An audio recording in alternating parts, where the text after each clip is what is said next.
Kal Jingya kajia ha West Asia kala nangjur hadin baka Israel bat ke Iran kila yai beting banther ya benta bakongsan jong ka boarding bat ka umpniang.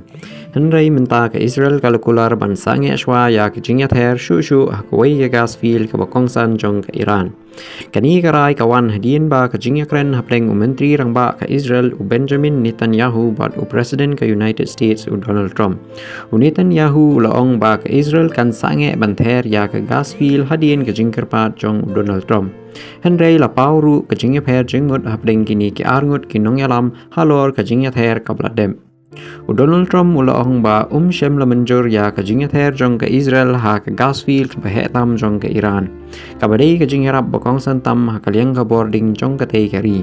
Ulaong ru ba ulamaham ya ka Israel da kabong tu omlet syu kumta. Kap katba unitan Yahu ulaong ba ka Israel kalalehi daladi Henry minta kala menjur ban Sangeh kat kum ka Jingkerpat jong ka Amerika.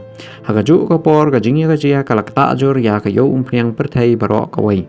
Ka Jingkhang jong ka Iran ya ka Strait of Hormuz ka badai kalenti bayat kum ba si benta na ka san benta ka umpriang jong ka pertai kala penkiu bha ya ka dor fuel. Ke Iather jong ka Iran ha ki jaka umpniang ha ki rigolf kila penjur shu ya ka jingma ha ka yok ka kot jong ka perthai. Ha kaliang diplomasi ka menteri rang ba jong ka Japan ka Sanai Takaichi kala lech ya gendu ya utrom ha White House. Ka Takaichi kala penpau ba ka Japan ka dang kersan ya ka Amerika bat kala ong bawat hapding ka jingya ka jia ka bajur ka jingya suk ka dang day ka thong ka bakongsan.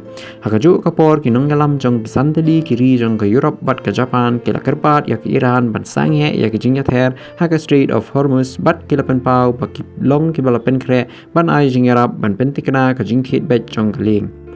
Kinong pet perthai ki ong ba kani ka Iather jingmud hapleng kinong yalam bat ka jingya ka jia ka banangjur kala banrai ya kalawai jong kani ka jingya ka jia bat ka jingsuk ha ka perthai.